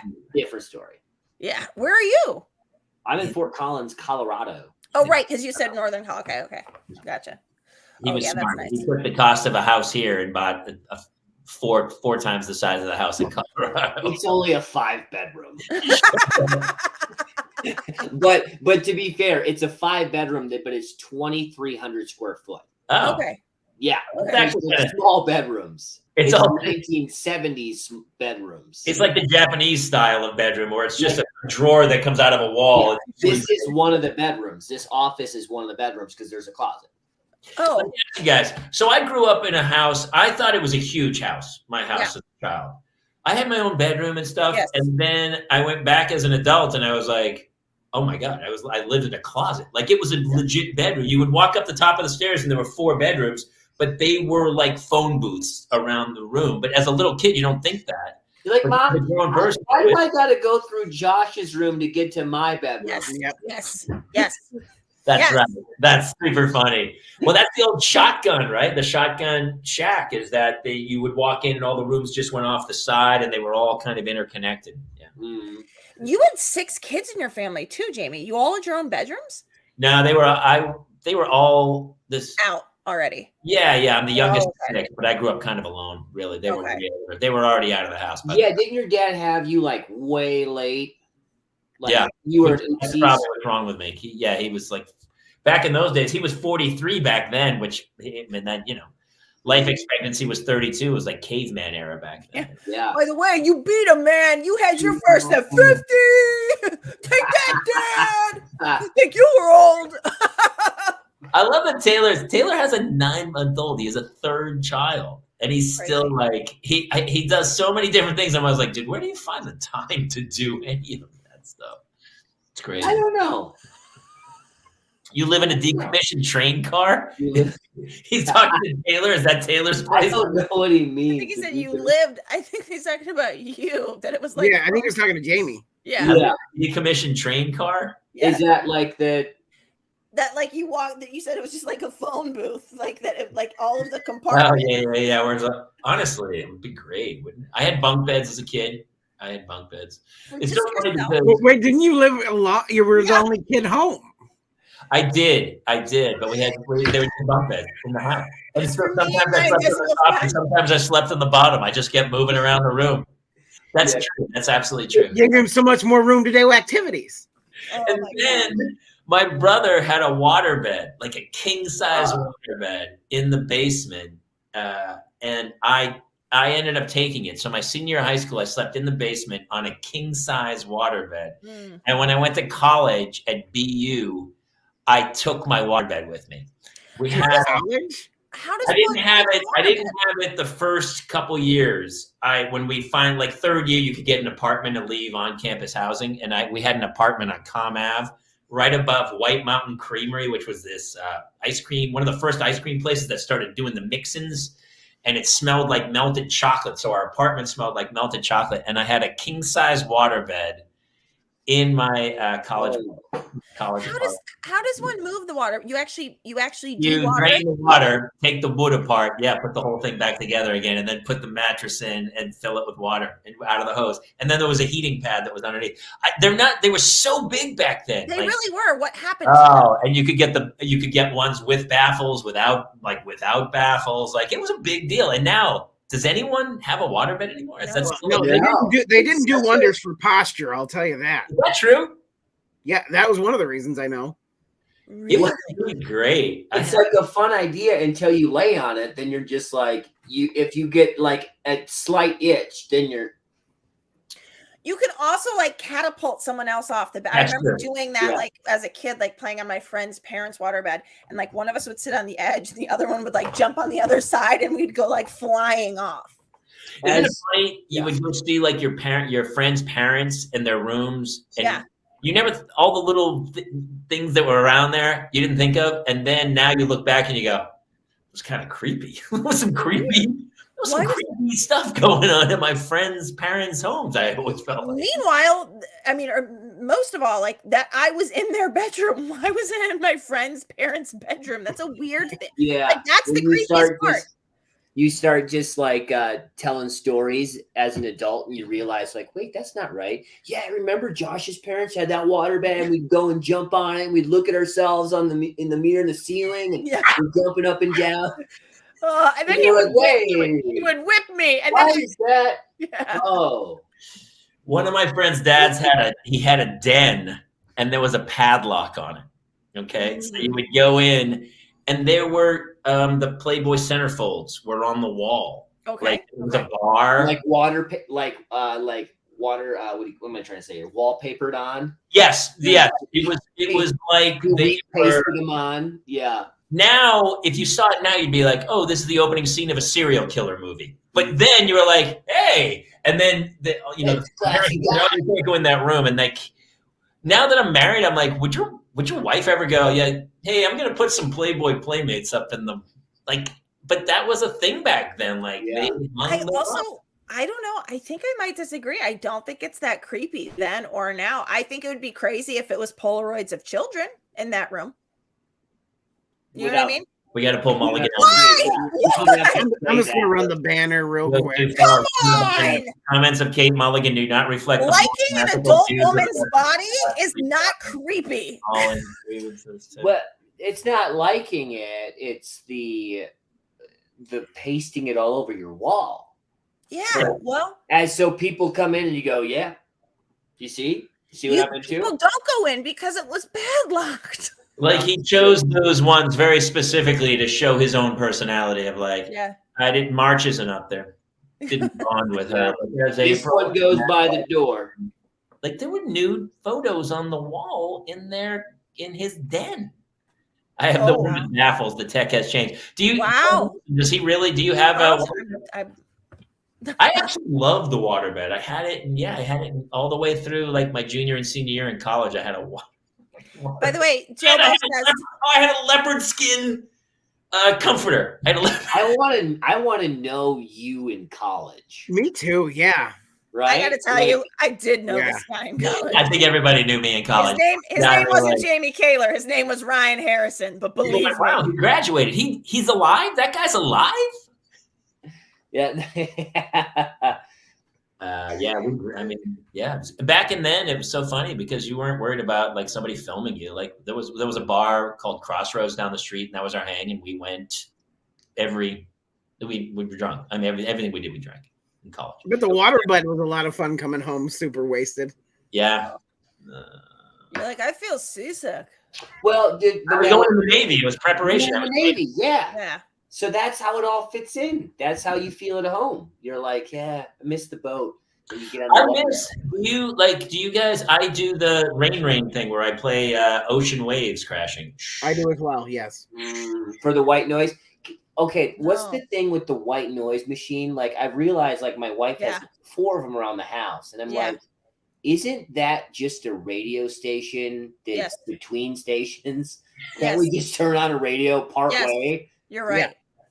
You're right. Like, I think the only caveat is probably when she's playing white noise versus a radio is you're not going to hear somebody every once in a while be like, like every once in a while it does come in on a radio. You hear like some trucker who's like, no, there's another body I dropped. Like, whatever it is. Like, does she have like or does she have like, I love like the rain?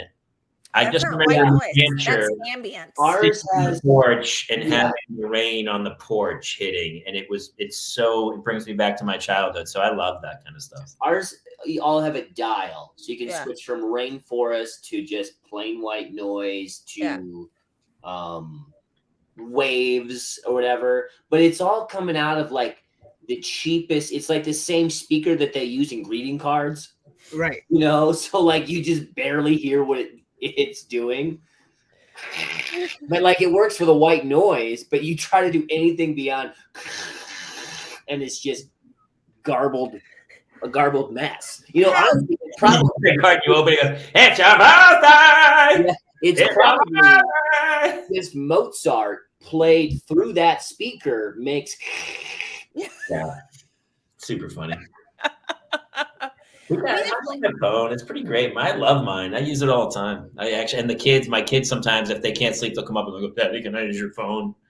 And of course, then she goes on and starts finding slime poop unicorn videos on YouTube. Fun. It's definitely one of those things that like our kids sleep great because of the white noise. We actually have ones that we can blast, but I'm like very like there's going to be a day of reckoning for us where we realize like it's not good for their little brains to not be able to hear anything when they sleep, and then I'm gonna have to. Then they won't sleep well anymore. So you know what? I love people say that. I'm the opposite. I'm like I actually wrote this big thing about trying to teach people how to sleep. I'm a really good sleeper. Yeah, and I can before the pandemic, it was super great. Now I have trouble focusing as much, but I can kind of go on a walkabout through my life and knock myself out wherever I am. And I don't care what your mechanism is. If you need the rain machine, whatever you need to do to get that sleep, I think is the most important part of it all. You kind of sleep coached me when I was getting super sick, and you're like, no, this is what you need to do. And I'm going to post the article. I wrote this crazy thing. I don't think I ever posted it, but it's part of a book. I wrote a book. Did I tell you guys I wrote a book? You've written 2 books, right? Didn't you? I wrote one, and it's never. My wife's like, "What are you doing?" I wrote this big thing about because my wife can't sleep. She comes home, she's like, "I'm so tired," and then at 9:30, she's wide awake and like scrolling her phone. I go, "That's not healthy." That's good. Whatever it is, whether it's tea or however you do it, you need to find your place to go. Do you guys use melatonin? I have. When I've been on the road, I've used it. For your children? I have. Not, but I don't use it on a regular basis. But were you the one telling me that you use it somebody I know uses it every night? They just every night. We use it every night. Yeah, but we've dialed it back. They started with a full gummy, and now that's interesting. We're cutting it into fourths, so they're getting a fourth of a gummy, and that's enough to just kind of like get them to drop into I don't use pretty good sleepers actually. Yeah, I don't use melatonin for myself, but I do use THC. You heard of THC? You know THC? I think I do. You know who doesn't know anything about that? Maureen from Utah. She doesn't know anything about that. Her husband has to go to Colorado. This has honestly been my favorite show we've done in a long time. You know what, Taylor? I don't know if you'd heard the whole thing. We had a guest. She couldn't do it. And so we were just going to pre-record and put it up. And then I was like, you know what? Let's just go to the old school. And it was super fun. I'm so happy that you came in to tell some crazy stories. It's super fun. It kind of reminds me of the old during the pandemic when everybody jumped in on Thursday and kind of made everybody feel better. Super fun. I'm going to bring everybody in, and I think we're going to say goodbye unless somebody has Taylor. I think you don't have another story. Do you have? I've got all kinds of stories. It's kind of depends on what you want to hear about. Let's bring everybody in, and then you can take us out on a story. Okay. If you would. We'll bring Maureen in. Is everybody in? Everybody's in. That's everybody, yeah, because Sean left. Mando, if you will. Let me tell you about something I've been dealing with lately and see if you guys relate, if you guys deal with this, okay? Mm-hmm. My wife and I have been married 10 years now. We got extremely good communication. Almost any issue we have, we can talk through. We do have one problem with our communication, though, and that is when she communicates, I'm usually not in the room. Right? Like, I'll just be somewhere in the house, minding my own business, being a good husband, and I'll hear,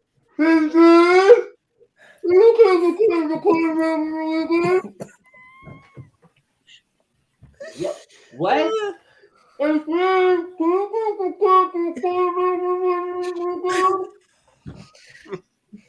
Like, is that for me?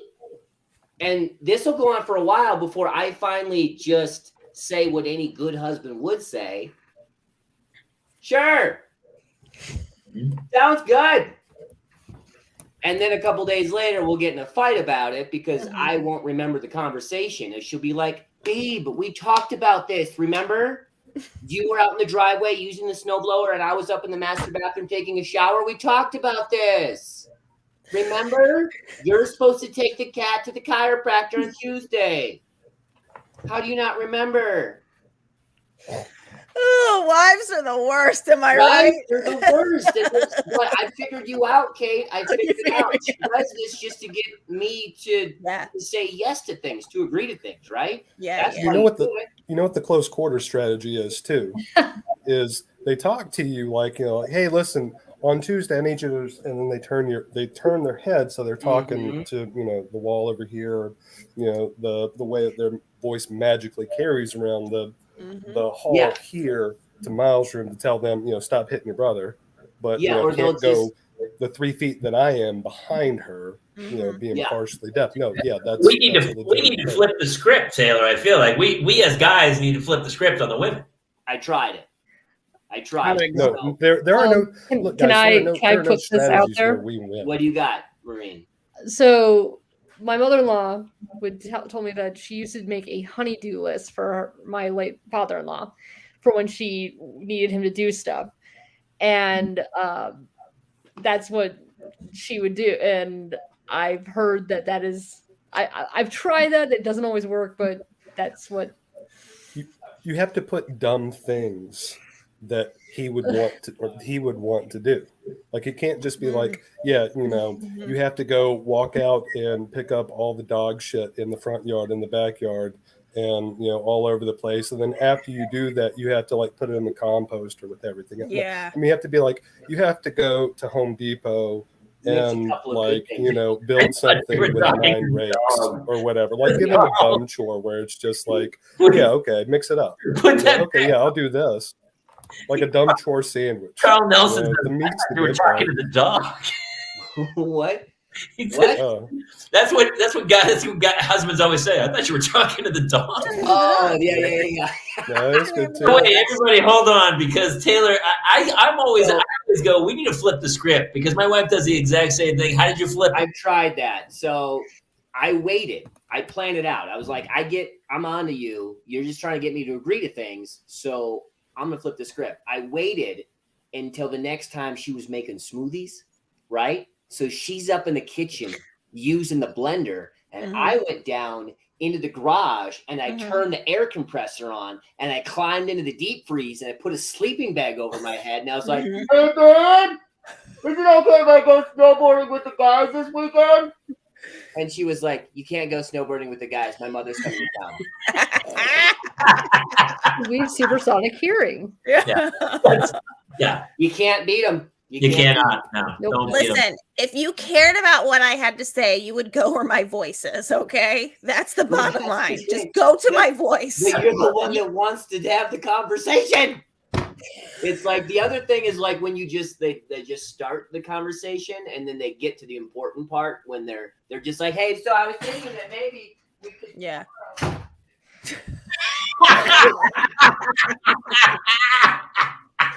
What do you think? Would that work for you? Is that good? But you have to set up the top of it where it's like, so anyway, the doctor was telling me it's very important that we do the he said if we didn't do this, that we could lose the house. But first of all, he said the most important, and then it's super important, and then that's super. Oh, I got one. I got one. Stage too, because you could just leave the mic in the stand and just walk Yes. from it.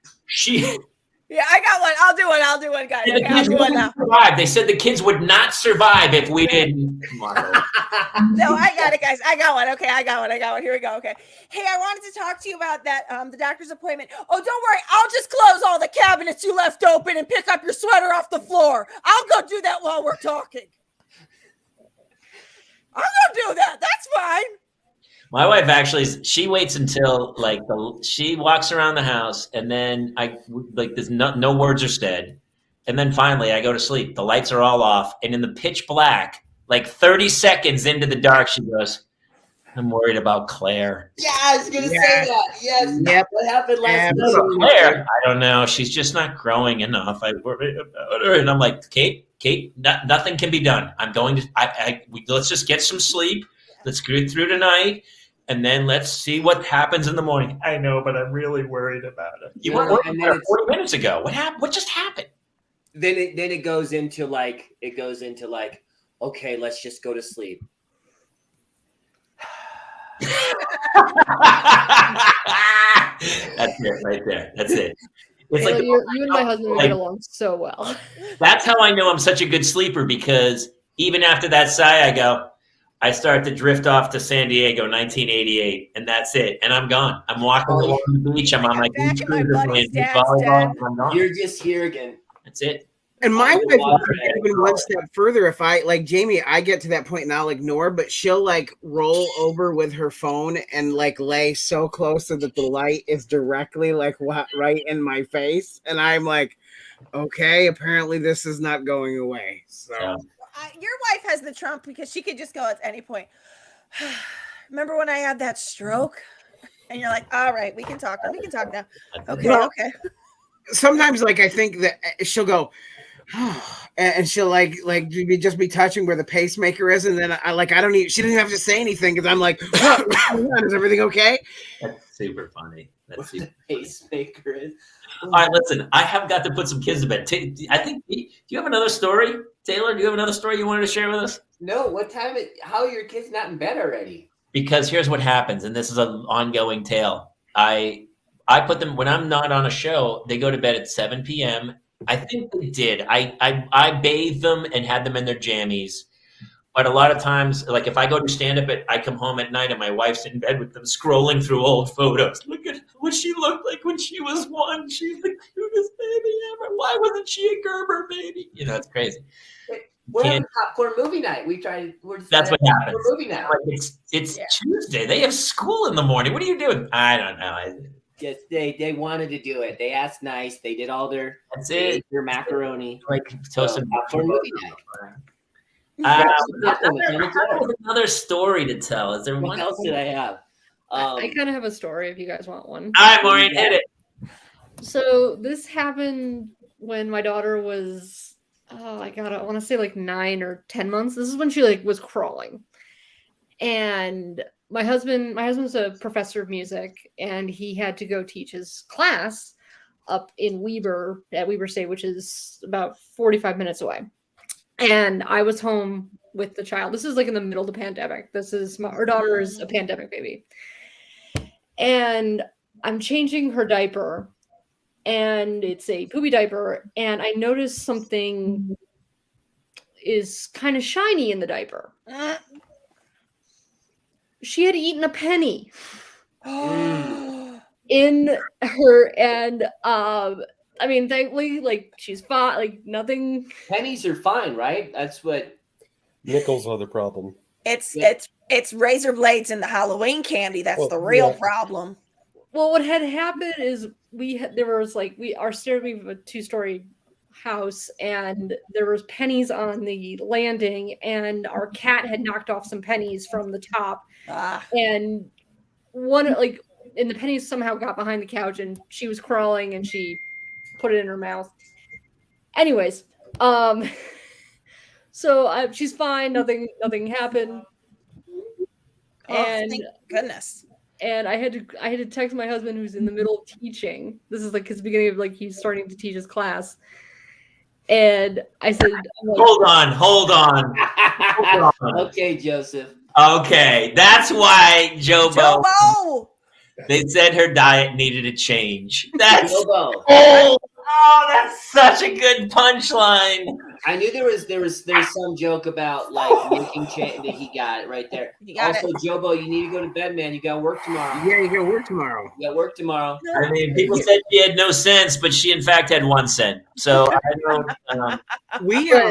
No, here's the better part: was I had to text my husband, who was starting to teach his class, with nothing. She's fine. Yeah. Oh yeah, but she's fine. She's fine, but I found this in the dirty diaper, and of course it shows up on his screen where he's teaching his students, and he has to call me to be like, what happened? It happens. It happens. I mean, I think every good parent has called poison control at least once, right? Yes. Where you call and you go, hey, I don't know if this is a problem or not. Yeah. I found a corroded battery by my desk, and my toddler was my baby was near it. I don't know if he licked it or not, but if he did and he's in danger, I want to know, We had to call him because we found it's another poop story. We found Lego man hair in one of the twins' poop. Yeah. Did they digest the rest of the man? Was it just the hair? Did they worry? Yeah, he just eats the hair. My daughter came to us one day and said, "I need to tell you something." This was Claire. She was 5, and she was like, "I need to tell you something." And my wife was like, "What?" She's like, "I ate a penny." And my wife was like, "Oh my God, what?" And she's like, "When did you?"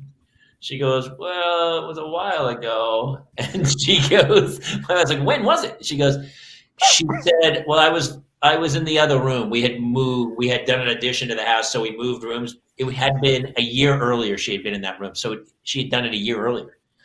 And of course, she told my wife at just before bed at 8:00 at night. So the whole night, my wife was like, "You need to call the doctor." I go, "Well, she survived this long. It's obviously gone through her. It's not a big deal or something." And I don't think my wife slept one wink.